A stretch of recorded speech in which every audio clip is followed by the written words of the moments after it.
All right, take two. What's good, beautiful people? How are you guys doing this morning? I'm checking in with you guys live from Detroit, Michigan. I'm going to try to move out the way here. There's our truck right there. So I've been up early. They are currently unloading our truck. They say it's going to take about 45 minutes to an hour. So I said, you know what, let me go ahead and go live while I have a little bit of time before we pick up our next load and talk to you guys real quick. I am in Detroit, so shouts out to everybody from Detroit. Great city, done a lot of great events, a lot of cool events here, so it's always awesome to have the opportunity to come back here, but in a different capacity, right? So let me jump right into it. Let's talk about let's talk about a couple things. Let's first start with the whole question around tipping and accepting tips in experiential marketing. So the question was posed by a fellow EXP yesterday in the group, and she asked, is tipping customary? If the consumers try to tip you while you're working an event, should you accept the tips? How do you handle this when you're executing events? And more importantly, how do clients and agencies and brands feel about this? So I'm going to speak from my personal experience. And if you guys haven't had a chance to go back and look at the thread, definitely go read it. I'm loving this sun right now. Giving me good vibes right now. But definitely go back and read some of the comments, because a lot of the EXPs made some great points in there. Shouts out to LJ, shouts out to Mike Wynn.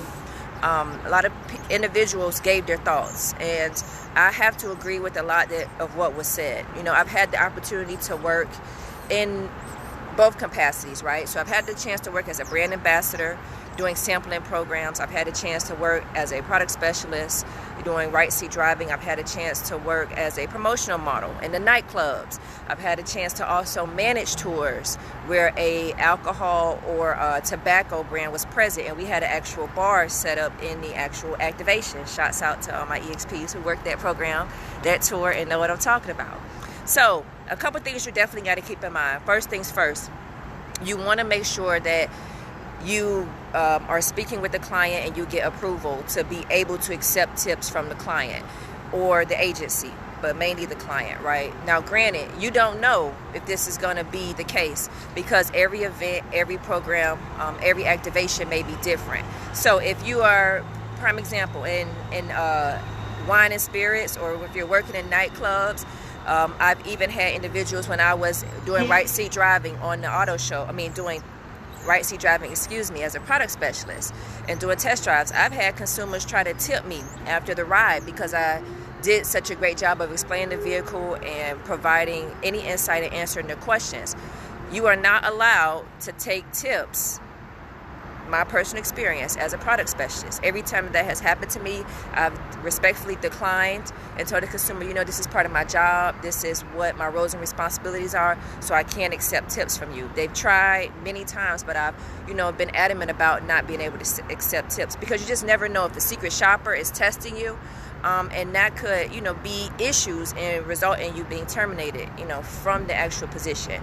In the wine and spirits, especially when you're executing events at liquor stores, on or off-premise events, or even work in nightclubs, I've had consumers try to tip me there as well, and I have to respectfully decline, because per my contract and per what the client states, I am not allowed to accept tips. So you definitely have to be mindful of that and take that into consideration.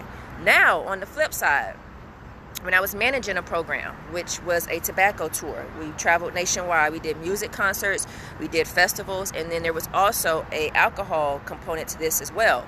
And we had bartenders come in and serve drinks to consumers who were of age, because we had to check IDs before anyone entered our footprint. You had to be over 18 to try the tobacco product in some states, and in other areas you had to be 21 years of age. So we had to scan each driver's license.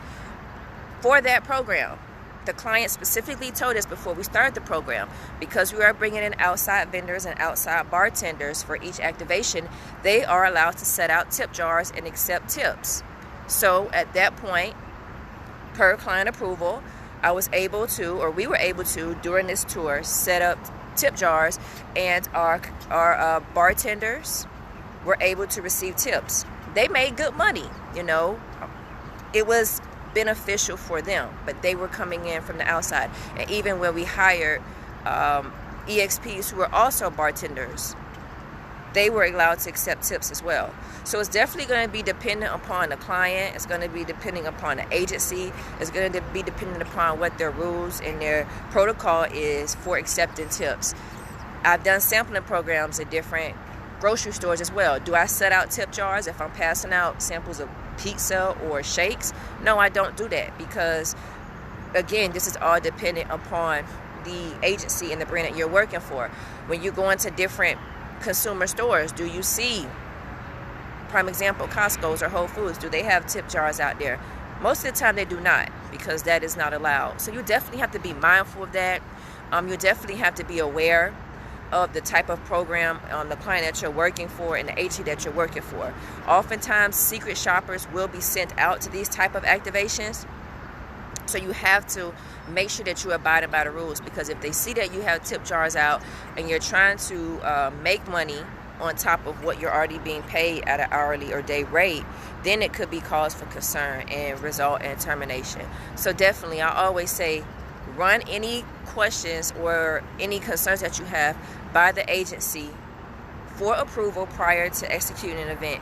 If you think it's going to be okay, if you think that you'll be able to accept tips, just get clarification first, because 9 times how we see things and what we think will be approved per se may not be what the client expects and abides by what their roles and responsibilities and what their expectations of you are as the experiential marketing professional executing any type of event, for that brand. So those are some things to keep in mind. I also want to touch on supply and demand within the industry, right?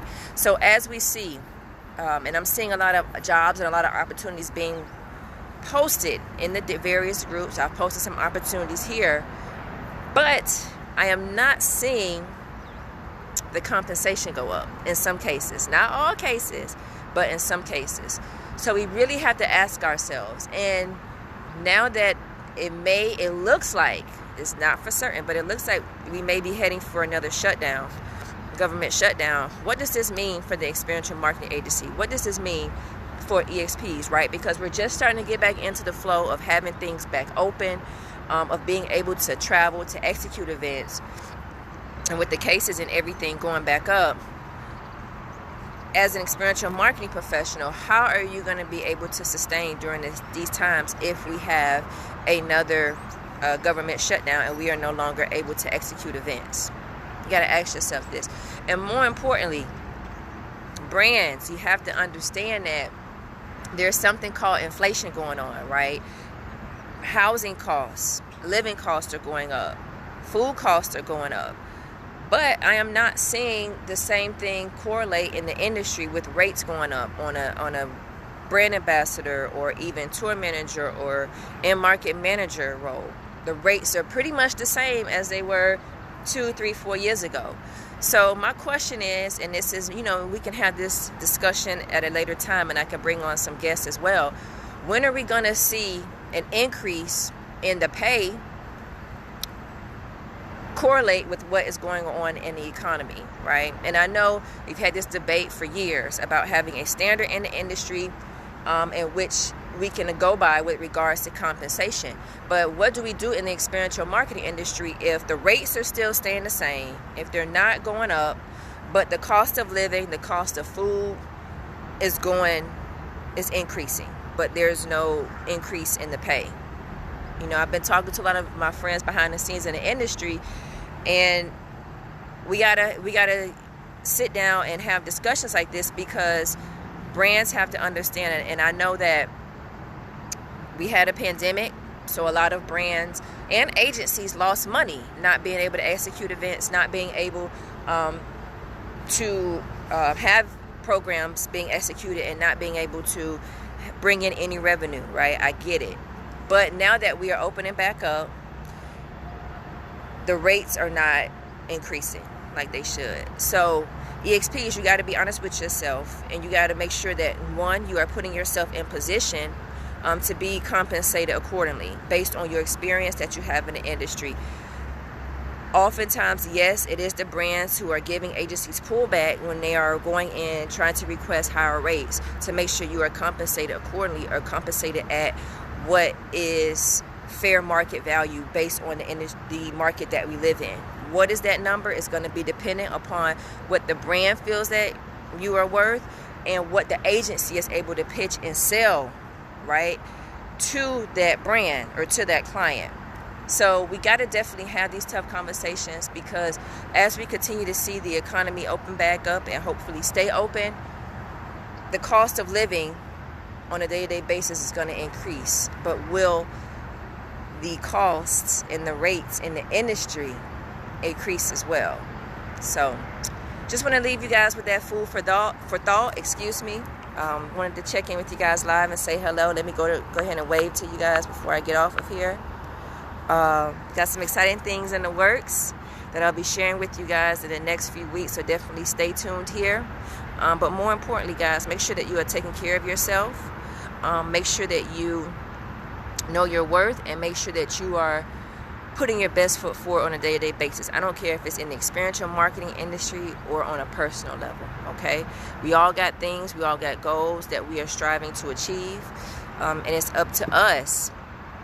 It's up to us, right, as individuals, to make sure we are working daily to achieve them. So, guys, enjoy the rest of your week. I'll check in with you guys later, and be safe.